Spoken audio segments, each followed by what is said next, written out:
Well, what better way to fix a cheap Chinese knockoff four-wheeler than with a cheap Chinese knockoff carburetor? And I'm going to show you, hopefully, how we do it today on MC Motorsports.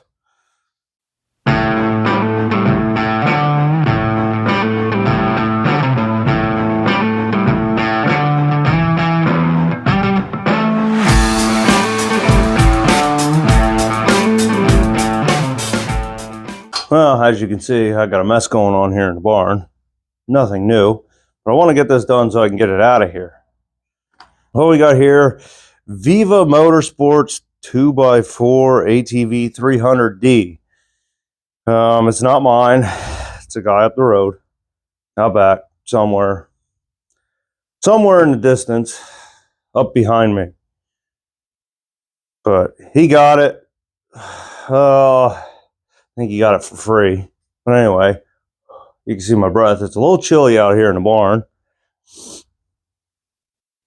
Now, we did get it running and drained all the bad gas out, cleaned the plug, and we did disassemble the carburetor before, and we had it running, but it just runs absolutely horrible. Bogs down. You kind of got to fight with it. See, I'm still dripping some gas here. Well, it doesn't want to run worth a damn. That's what I'm trying to tell you here. So, we did the right thing here and got another knockoff carburetor for a completely different model, for a Kawasaki 300 or something like that. And we're going to try to make it work. Because this had some, I don't have it on here right now, but it had an electronic piece for a choke. And, well, the electrical in this thing is pretty bad. A lot of stuff was unhooked. And it was also charging at like 18 volts. So it's been an adventure in itself just to calm that down. Which we did that by, we unplugged something and it seemed to calm down. I don't know. I can't remember what it was. But anyway, this does not have the electronic crap on it. And, I don't know, hopefully it'll work. We'll find out. Hopefully we can get it to work. The choke here, because this had a choke cable, but it was, I don't know. It had this rod going inside here through the electronic piece, and it was coming up between the body panels here, the fuel tank and the body panels. Just kind of a pain because the cable over here is broke. But being cheap Chinese, I mean, how much money you really want to stick into it? Guess I can shut my light off. Kind of forgot I had it on. But anyway, now what we did here is, where's that spring? Did I lose the spring? Now I got to hunt around. I don't know where the spring fell off. Well, gosh dang it. Okay, there's an inch-long spring laying somewhere down here. It's not in my pocket. Nope.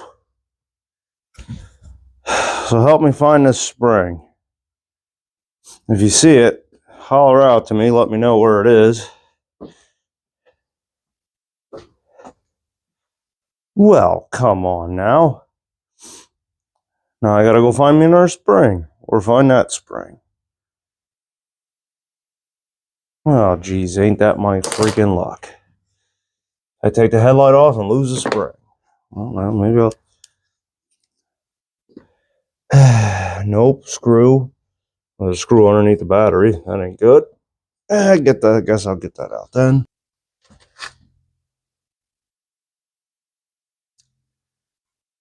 I got nothing. I don't know where it's at. Well, you're never going to believe it, but after spending the last 20 minutes, I have not found that spring. But I pulled the other one off of the other carburetor off. I don't think it feels as strong, but it's what we got now. But anyway, I'm going to show you what I did here. the choke on this one, well, they're made to have a cable, which I don't have the cable. I have a busted cable up front here. So I pulled the rod that was in that one, clipped off the end, and then hopefully you guys can see this here. I just zipped a little MIG weld on the end just to make a ball, sanded it down so it fits inside the plunger here. Get the spring on, not try to lose this one. I mean, it's not a perfect fit. It fits. It should work, in theory. We're going to hope. I think I got to spin that spring around. Guess I should have made sure this spring fit on before I turned on the video and decided to make a fool of myself here. Well, I got the spring out of that one. We'll make it work. Well, god dang it. I gotta learn to stop taking projects like this on. Ugh. Snug this up with the wrong size wrench, but it's one I got laying here, and well, it's just gonna have to work.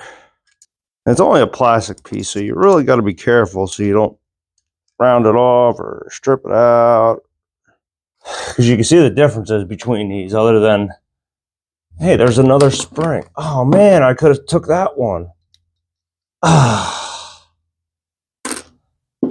I wonder if that's my spring if I set it in there. I don't think it is. It might be though. I think it is. Oh, you have got to be freaking kidding me. The spring was sitting there the whole time. Well, let's compare it to the one I cut here and see if I got to take it back apart, or if we're just going to call it good. It's close enough to the same size. We're just going to call it good. But I'm going to put that on the floor right there where it fell.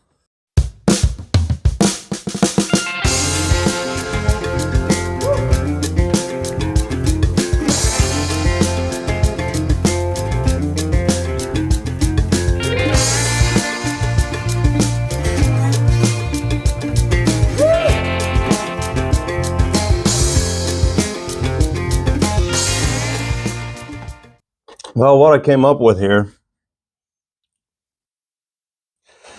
is, here's a bracket that was on the side of the carburetor, and I just took a washer and I cut the ear off, because the ear was sitting down here about the distance of the ear, and I cut it off, welded a washer to the backside, and moved the ear up, so that way it just gives me a higher spot for travel. And I didn't cut the washer off because it's not really going to be in the way of anything. So there's no sense in taking the time and cutting that off. So let's see if we can get this back on. Ugh. That nose is running like a Nile down here. God dang cold weather. See what she does here. Okay, my fuel filter is filling up. I mean, she's filling up the bowl. Check out for some leakage. Make sure she's not leaking. I ain't seeing nothing leaking yet. That's a plus.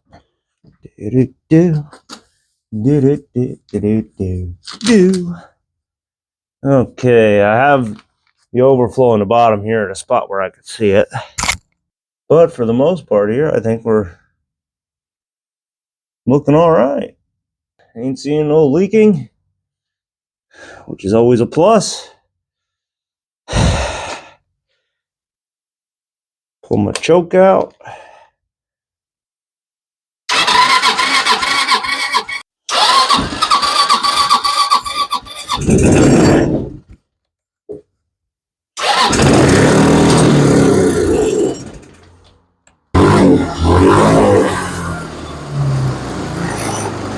Well, after fighting around with it and messing around with worm clamps and everything else to get the air box back on, I think I got it about as good as it's going to be.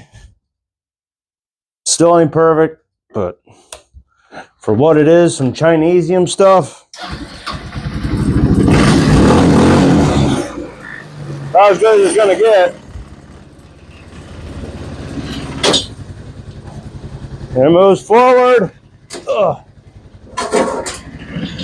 And backwards.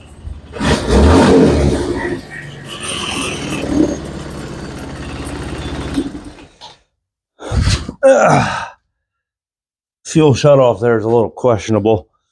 Doesn't really have a stop to it, just wants to keep going. So you can go right on over into reserve if you want. But there we have it. It runs, it moves. It ain't perfect.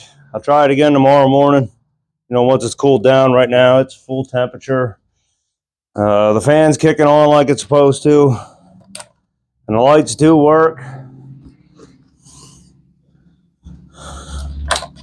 So it's about as good as it's gonna get. At least for this old boy here. So try it out tomorrow morning. Make sure it still starts and runs. And if it does, which in all theory it should, that's all goofy, ain't it? Why didn't you just let me know? But anyway, provided tomorrow morning still starts good, runs good, and goes into gear and stuff, I'll put all the panels back on. You know, basically the side panels and then the seat, wherever the seat's at. You know what? I don't even know where the seat's at. Ugh. Where'd the seat? Oh, there it is. Okay, found the seat. It's back behind the camera. Behind some bricks that I got holding up the floor of the barn. Help support it, so. I don't know if you really got anything out of this one, but hopefully you enjoyed it. Hopefully you enjoyed it a little more than I did working on it, because this thing has been a thorn in my side for a little while now, but I kind of need the space, so I got to get her out of here. That way I can clean everything else up and have my one bay back at least. So that's the plan. So, well, I got to go get the boy from work in a couple minutes here. I don't know what time it is. I don't know. We'll see. But anyway, hit the old thumbs up down there. Give a like. Kind of helps with the algorithm crap. Give a subscribe. And I'm going to catch you on the next one. Thanks for watching. I appreciate it. Yeah.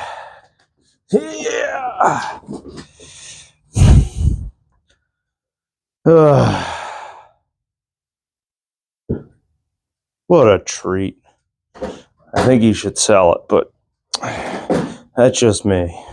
Sell it, let somebody else handle it before something major goes wrong with it. She's not in the best of shape is what I'm trying to say. But the brakes work. I don't know how, but the brakes work. Front and back. It's only 2-wheel drive. Chinesium finest.